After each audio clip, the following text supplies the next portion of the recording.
I'm Dr. Mike Milligan. I'm here with Patrick McKeown from Ireland, a world's leading expert in Buteyko breathing. Patrick, thanks so much for being with us. Thank you very much, Mike. Well, Patrick, you know, it's interesting. We can live for weeks without food, days without water, but only a few minutes without air. It's the most important thing we do as humans. Sure. But most people breathe wrong and they don't even think about it. Yes, and more than that, the information that's often out there about breathing is the incorrect thing to do. Like, we have to consider, we know that there's a certain amount of food that we must eat each day. It's 3 normal meals. We must drink a certain amount of water each day, 5 to 6 glasses, for example. But with air, nobody seems to have an idea how much air should we breathe. Right. But yet, the importance of air in terms of living is that we can live, as you said, live without air for just a few minutes. We have to consider that there's an optimum volume of breathing. But we also know that modern life and the influences of modern life change our breathing. For example, stress changes our breathing. And the best way to consider this is look at the effect that stress has on breathing. Stress makes us breathe faster, makes us breathe more upper chest, more noticeable breathing, often through the mouth, and we sigh more. And what happens is that there's a disturbance of blood gases, and as a result then, it causes blood vessels to constrict, and it also causes less oxygen to reach the brain. Now, what does this boil down to? Noticeable breathing is stressed breathing. So an individual that's going around with their mouth open, they're switched on because they're activating the fight or flight response.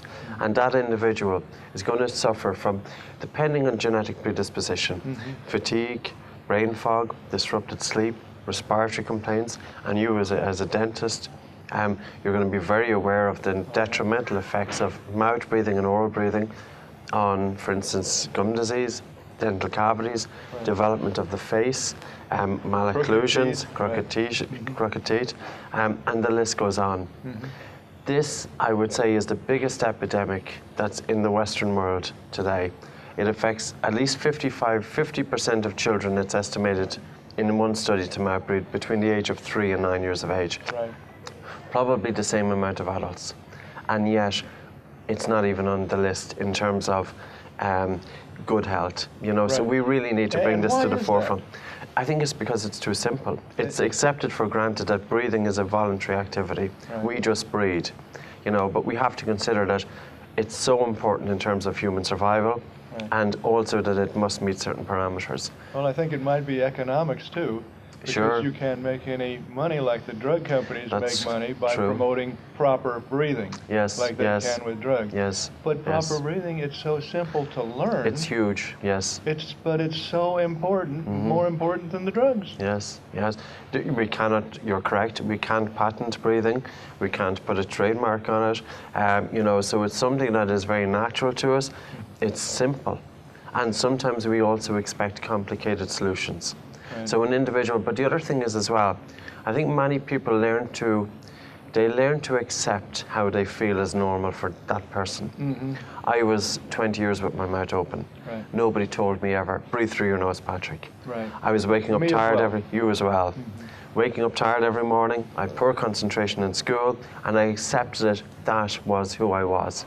But it was only when I learned to switch to nose breathing, it was only when I learned to address my dysfunctional breathing patterns, that then I could make a comparison between how I feel now and how I feel then. And the difference is night and day. You don't know what you don't know until you know it. Exactly, absolutely. Yeah, and it's just one of those things, you know, when a young child or an adult is going into their doctor's surgery, it's not something that's on the doctor's list, that they're not looking for it. And because I suppose we're not taught, like, we realize that normal breathing is very gentle, light and quiet.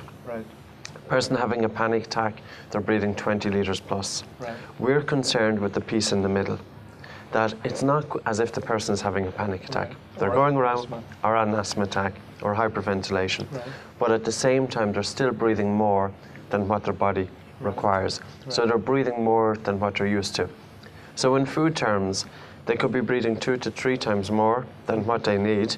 And in food terms, it would be equivalent to eating 6 meals a day. Well, if we were eating 6 meals a day, 6 normal meals, we all would recognize the detrimental effects on health. You can see it. Breathing is the same. They'd be way overweight. But for sure. We just can't see the effects of the breathing. Yes, but we feel it. Right. It's just so important for the quality of your life and the longevity of your life. Yes, for sure. Because we I think most people will realize when they sleep with the mouth open, they wake up tired.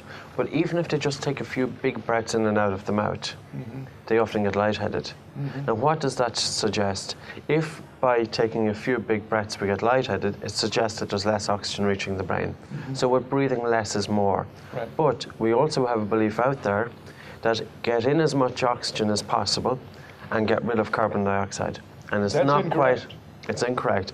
It's not quite so simple, because when we take oxygen into the lungs, it passes into the blood, but it's released from the blood to the cells in the presence of carbon dioxide. So you need that carbon dioxide. You do. You need a quotient of carbon dioxide, and it is correct that we breathe to get rid of excess CO2, but we still must need a certain amount. Right. And if we breathe too much, as during stress or modern life, if we breathe too much, less oxygen is delivered. Right. So in terms of breathing, the more we breathe, the less oxygen that's delivered. Right. So it's ironically, it's, by taking the deep breath, it's the opposite. It's so by taking the deep breath or the big breath, it's the wrong thing to do. So what's the correct way to breathe?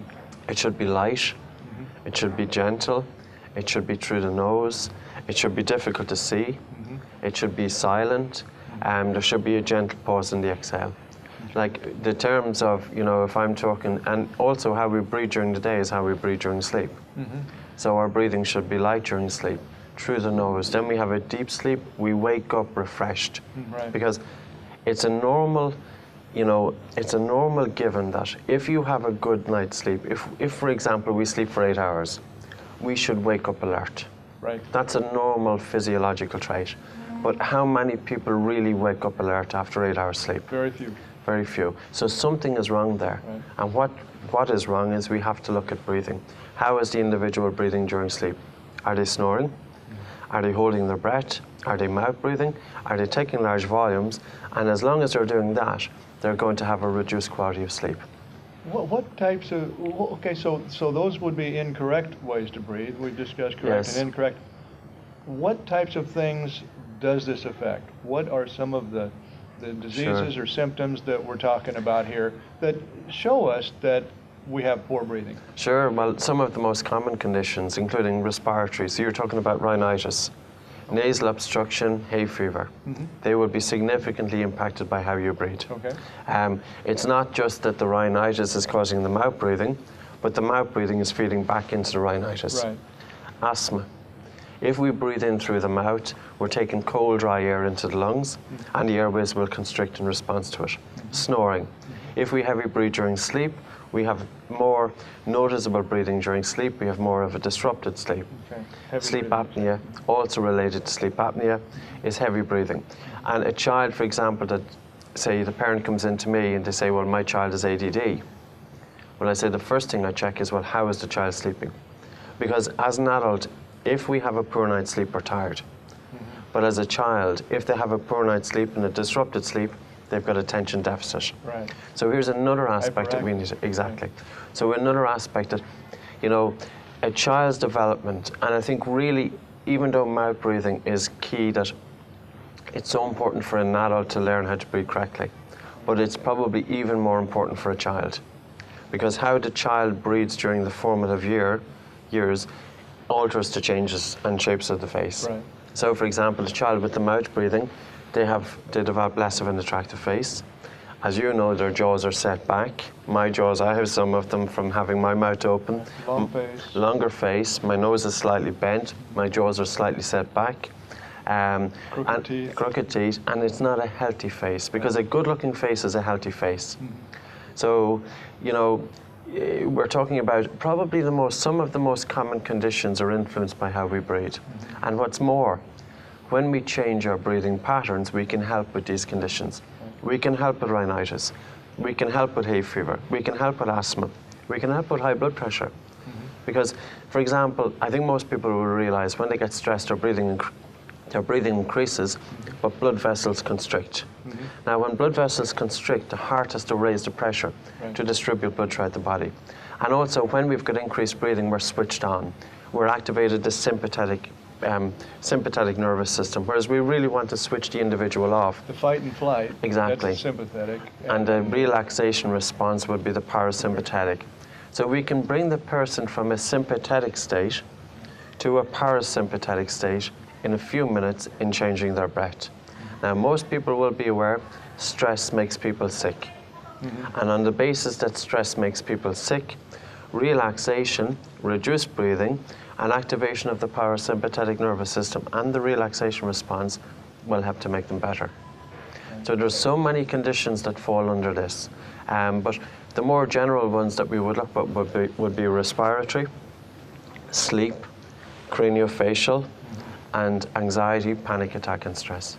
Sports performance can be greatly affected. Yes, absolutely. So what is Buteyko breathing? Tell me, sum it up for me, what is Buteyko breathing? So Buteyko breathing, it's a physician-developed approach that was developed by a medical doctor in Russia, and part of his research was with cosmonauts going up in space. Right. His research was determining what's the ideal composition of oxygen.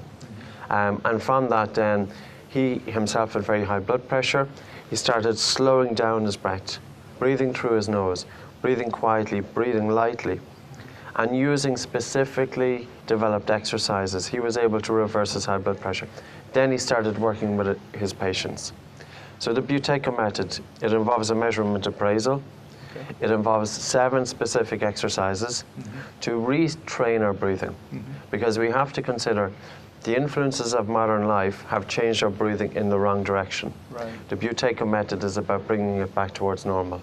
Right. And generally within about 2 weeks, the individual will have better sleep, and even before that, better sleep, waking up better, 50% less asthma symptoms. That's what I would expect.